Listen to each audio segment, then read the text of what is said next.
Karena memang Kiai Idrus ini selama ini kita perhatikan menangkis subhat itu beliau Masya Allah. Maka kita arahkan kepada beliau. Baik.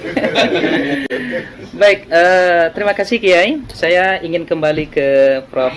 Ustadz Abdul Somad. Sebagaimana yang diuraikan di awal oleh Kiai Idrus Ramli tadi, tariqatuna hazihi muqayyadatun bil kitabi was sunnah. Jadi tidak ada di dalam pengamalan tasawuf, di dalam kehidupan orang-orang sufi itu yang inhilal minas syariah, yang melenceng dari aturan syariah. Nah, sekarang kita dituduh Ustadz, ya, katanya seorang sufi apabila telah yakin sampai makrifat, ya, itu bahasa mereka, itu diperbolehkan meninggalkan kewajiban-kewajiban syariat. Apa benar begitu, Ustadz? Mohon pencerahan. Ada seorang wali Allah, dia punya murid-murid. Murid itu pun diambil dari bahasa tasawuf. Arada yuridu. Murid, orang yang punya keinginan yang kuat. Begitulah kuatnya pengaruh tasawuf di Indonesia. Sampai yang tidak ikut tasawuf pun disebut juga murid. Jadi bagi yang tidak suka tasawuf itu susah sekali. Nanti di sekolahnya tidak boleh pakai murid. Bid'ah. Nah, itu. Lalu kemudian murid-murid ini dia bawa ke majelis yang dikatakan wali tadi. Dia sedang berada di dalam masjid, sedang berzikir. Begitu mereka sampai, tiba-tiba yang dikatakan wali di dalam masjid tadi meludah di dalam masjid. Dia bersuku, meludah. Langsung dia membawa murid-muridnya pulang. Ayo kita pulang, ini bukan wali Allah, tapi wali syaitan. Kenapa? Karena mukhalafat, meludah dalam masjid itu bertentangan dengan sunnah. Itu disebutkan Imam Al-Qushairi yang kita baca Ramadan tahun lalu.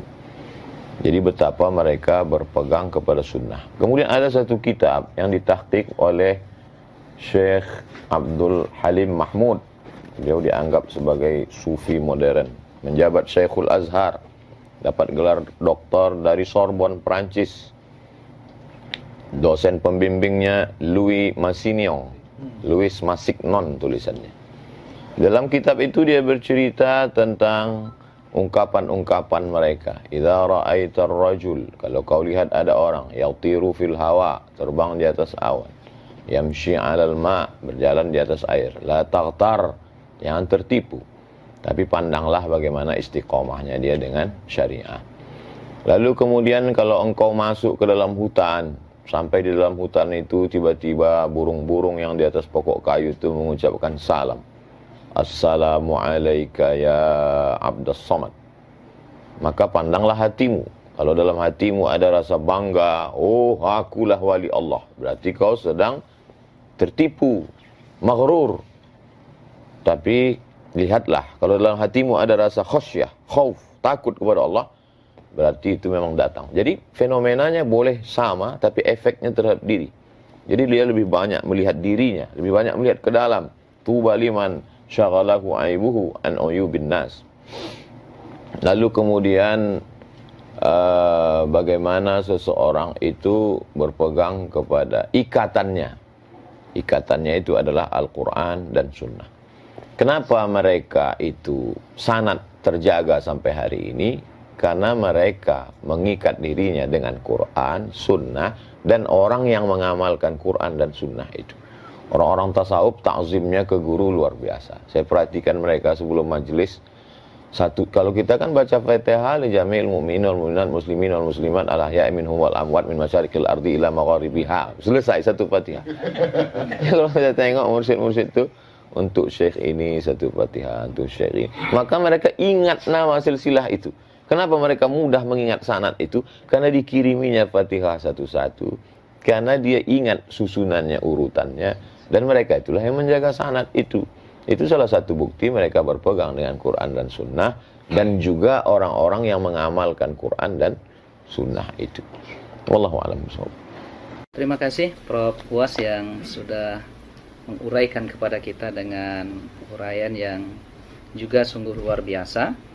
Kemudian saya ingin langsung ke Buya Ar-Razi dulu, ya, karena kita lihat kajian-kajian Buya Ar-Razi ini banyak mengukuhkan pilar yang ketiga ini tentang tasawuf, tentang kerohanian.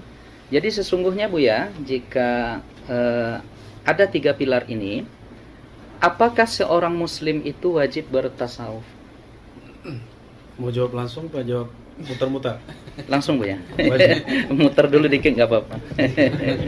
Kalau Mas, ya. al-Islam melahirkan ilmu fikih. Fikih ini kemudian melahirkan banyak mazhab yang kemudian Allah seleksi jadi 4. Tanpa bermazhab, tanpa berfikih, kita tidak tahu sholat kita sah atau batal. Lalu Imam Ghazali ditanya, apa perbedaannya antara fikih dengan tasawuf? Kalau fikih ma'rifatus sihhah, mengetahui yang sahih ataupun yang batil, sedangkan tasawuf ma'rifatul qabul warrad. Jadi terima tidak diterima itu para sufi sudah ada indikatornya, Ya. bisa dicek dan itu jelas ilmiah. Mengetahui sholat saya diterima oleh Allah atau tidak. Jadi kalau ahli fikih bilang hanya Allah yang tahu sholat terima, berarti dia belum belajar tasawuf. Kalau dia sudah belajar kitab Ihya Ulumuddin yang tadi disebut Kiai Idrus, itu mereka akan mengerti bahwa sholat saya pasti diterima nih, atau tidak diterima. Namun diterima pun dia tetap istighfar. Kenapa? Sebagus-bagus sholat kita tidak akan pernah sama dengan sholat Nabi. Sallu kama ra'aitumuni usalli. Maka Nabi kasih kalam yang indah. Itu tashilan lana wa rukhsatan lana. Kama ra'aitumuni. Nabi enggak mengatakan sallu kama usolli. Itu kan gawat kalau begitu. Bisa-bisa enggak sholat kita. Tapi kama ra'aitumuni, sebagaimana engkau memandang, melihat. Mandang Nabi enggak? Tidak langsung. Maka kita mandang orang yang punya sanad kepada Nabi. Bersanad kepada Nabi secara zahir, itulah mazhab fikih. Lalu Nabi mengajarkan, kalau engkau sholat, bacalah wajah tuh. Itulah qalbu. Ketika takbir, kecilkan dirimu. Itulah ajaran ruhani Nabi. Maka kalau kita sholat, cuma belajar rukun 13, tapi tidak belajar rukun khusyuk, antum sampai mati juga nggak khusyuk, kusut aja ya. Jadi bagi saya belajar tasawuf itu wajib. Karena itu pilar Islam, iman, ihsan. Ihsan itu wajib nggak? Iya, wajib. Cara untuk ihsan itu tasawuf. Cara tasawuf itu tarekat. Ma la yutimmu bihil wajib illa bihi fahuwa wajib. Ya. Baik. Terima kasih Buya.